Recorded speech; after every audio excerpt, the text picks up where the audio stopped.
नमस्कार दोस्तों, कैसे हैं आप लोग। आज की वीडियो में हम लियोलिस थ्योरम को सॉल्व करेंगे। ये थ्योरम काफ़ी इंपॉर्टेंट है कॉम्प्लेक्स एनालिसिस में। इस पर बेस्ड हमारे पास दूसरी भी थ्योरम्स हैं, जैसे कि फंडामेंटल थ्योरम ऑफ अलजेब्रा, और इस पर बेस्ड क्वेश्चन भी काफ़ी ज़्यादा पूछे जाते हैं, जहाँ पर आपको दिखाना होता है कि कोई फंक्शन एनालिटिक है, देन उसके बाद आपने उसको दिखाना है कि वो कॉन्स्टेंट भी है। ठीक है, तो हालांकि हम ये काम सीआर इक्वेशन से भी करते हैं, बट लियोलिस थ्योरम भी काफ़ी ज़्यादा मैटर करती है और इससे भी हम काफ़ी ज़्यादा चीज़ें सॉल्व करते हैं। तो चलिए हम इसको सॉल्व करते हैं। सबसे पहले हम इसकी स्टेटमेंट को देखेंगे। स्टेटमेंट काफ़ी ज़्यादा आसान है, इजी है। यहाँ पर हम इसकी स्टेटमेंट लिखेंगे। स्टेटमेंट बोलती है if a function F of Z, अगर हमारे पास एक फंक्शन दिया है एफ ऑफ जेड और वो क्या है, एनालिटिक है।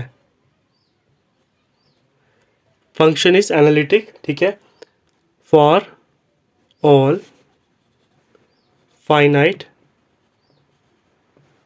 Values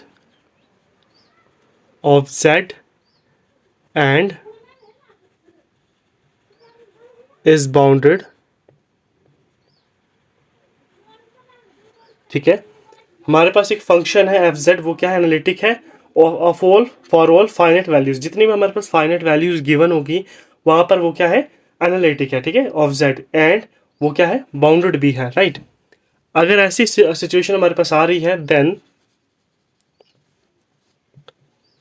F of Z is constant. ठीक है, तो यही चीज़ मैंने आपको बताई।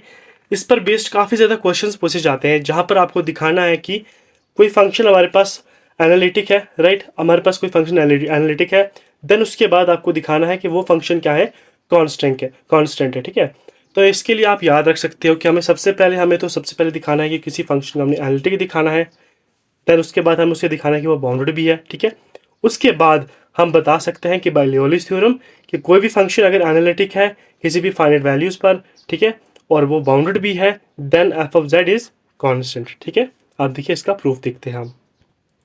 और सेम इसी का लिंक आपको मेरी वेबसाइट पर भी मिल जाएगा, नीचे डिस्क्रिप्शन में उसका लिंक होगा, वहाँ पर क्लिक करके आप इस पूरी थ्योरम को भी देख सकते हैं। तो आइए देखते हैं हम इसका प्रूफ। तो यहाँ से मैं इसका प्रूफ स्टार्ट करता हूँ।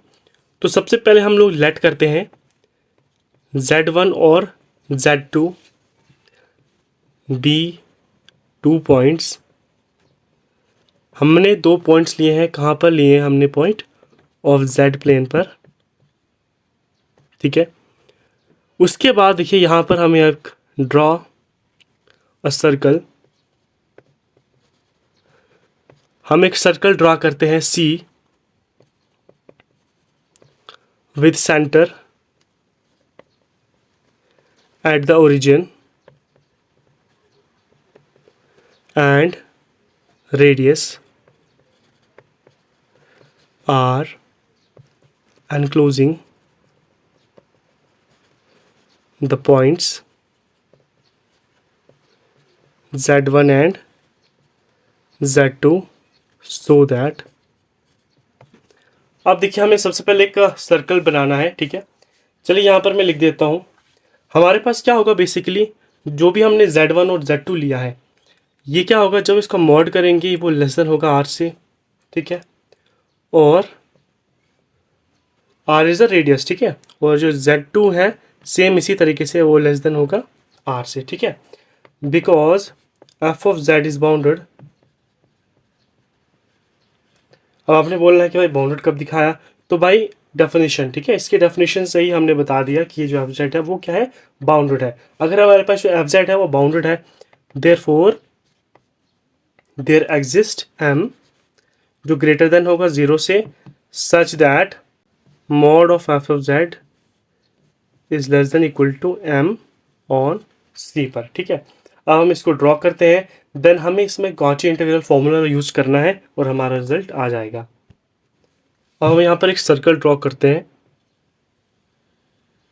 ठीक है, तो इस सर्कल में ये हमारे पास एक पॉइंट है सी। ठीक है, इसका नाम ही हमने एक सर्कल लिया है सी। ठीक है, यहाँ पर लिखते हैं हम सी, या इसे हम काउंटर भी बोलते हैं। और यहाँ पर हमारे पास एक रेडियस है जिसके हमारे पास 2 पॉइंट्स हैं, Z1 यहाँ पर और यहाँ पर Z2 है। राइट, ठीक है, ओके। आप देखिए by using Cauchy's integral formula, तो कॉचीज इंटीग्रल फॉर्मूला क्या बोलता है, कॉची इंटीग्रल फॉर्मूला बोलता है कि F of Z which is equal to, ये किसके बराबर होता है, 1/2 pi iota integration on C F of Z whole upon Z minus, यहाँ पर हमारे पास आता है, यहाँ पर बेसिकली हमारे पास ए होगा, यहाँ पर हमारे पास ए होता है, ठीक है। तो ये होता है हमारे पास। अब हम इसको इम्प्लीमेंट करेंगे बाय लॉलिस थ्योरम में, ठीक है। तो सबसे पहले हमारे पास सॉरी, इसको हम इम्प्लीमेंट करेंगे यहाँ पर। सबसे पहले हमने Z1 के लिए लिखना है, उसके बाद हमने Z2 के लिए लिखना है, ठीक है। अब देखिए हमारे पास यहाँ पर ए होता है, राइट। तो ए के यहाँ पर हमारे पास क्या है, यहाँ पर एफ ऑफ जेड है, ठीक है। तो यहाँ पर अगर मैं लिखता हूँ एफ ऑफ Z1, यहाँ पर लिखता हूँ मैं एफ ऑफ Z2, तब हमारे पास क्या आता है, सिंपल सा यहाँ पर 2 पाई आयोटा इंटीग्रेशन ऑफ सी, यहाँ पर क्या हो जाएगा, एफ ऑफ जेड तो एज इट इज आ जाएगा, ये एफ ऑफ जेड है, ठीक है, ये एफ ऑफ जेड है। उसके बाद नीचे देखिए जेड माइनस, अब एक ही जगह पर क्या है हमारे पास, जेड माइनस 1 है, ये आ गया। अब हमारे पास Z2 क्या निकलेगा, 1/2 pi iota integration on C F of Z whole upon, यहाँ पर जेड माइनस Z2 आ जाएगा, राइट। हमारे पास दोनों चीज़ें निकल गई हैं, equation number first, equation number second, ठीक है, ओके। अब हमें सिंपल से इन दोनों को माइनस करना है और रिजल्ट आ जाएगा। अब देखिए इन दोनों को हम माइनस करते हैं with some using modulus function F of Z1 minus F of Z2, हम यहाँ पर मॉड यूज कर रहे हैं, विच इज़ इक्वल टू, यहाँ पर क्या हो जाएगा, 1/2 pi iota integration F of Z whole upon Z minus Z1 D Z minus 1/2 pi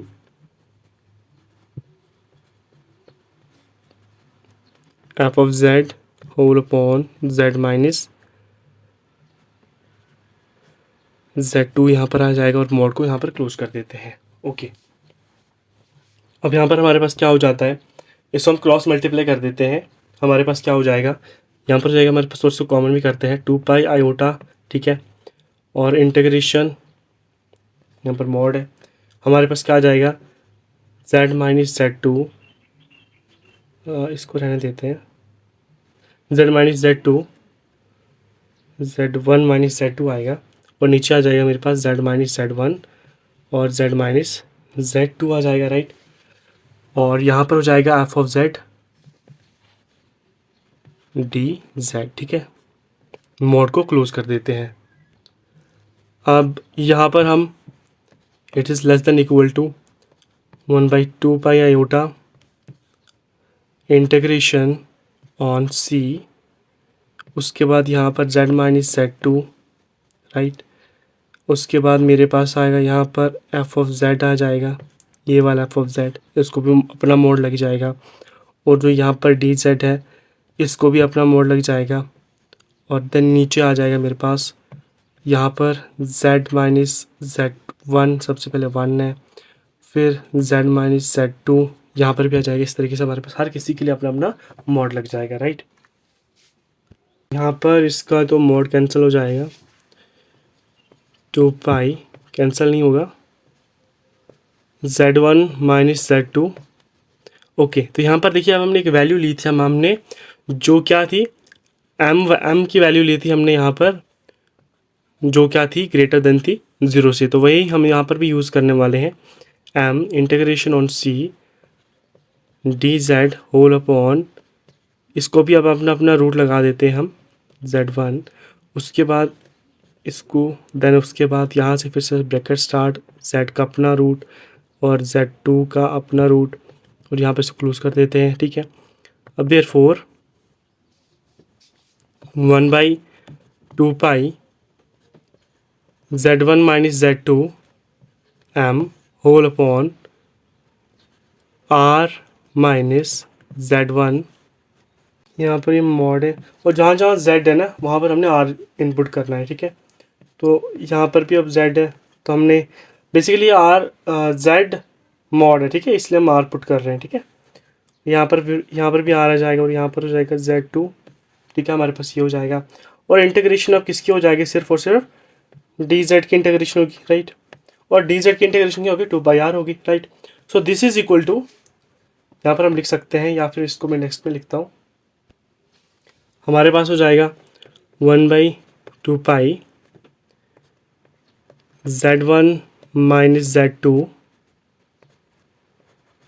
m यहाँ पर आ जाएगा होल अपॉन, नीचे आ जाएगा हमारे पास z माइनस z1 और यहाँ पर हो जाएगा r माइनस z2, 2πr हो जाएगा यहाँ पर। देखिए ये अप्रोच करेगा ज़ीरो को as r approach to infinity, ठीक है। जब r अप्रोच करे इन्फिनिटी को तो ये ज़ीरो हो जाएगा, राइट। इसका मतलब क्या हो जाएगा, हैंस जो एफ ऑफ फंक्शन है हमारे पास z1 वो किसकी इक्वल हो जाएगा, फंक्शन ऑफ z2 की इक्वल हो जाएगा, ठीक है। Since the result holds for all values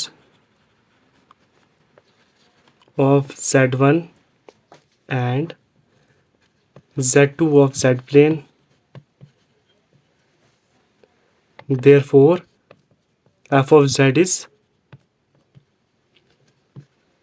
constant function, ठीक है। तो इस तरीके से हम इसको प्रूव करेंगे। दोस्तों वैसे कि आपको ये वीडियो कमेंट कर ज़रूर से बता दीजिएगा और ऐसी और वीडियोस को देखने के लिए हमारे चैनल को भी सब्सक्राइब कर लीजिएगा। मिलते हैं नेक्स्ट वीडियो में।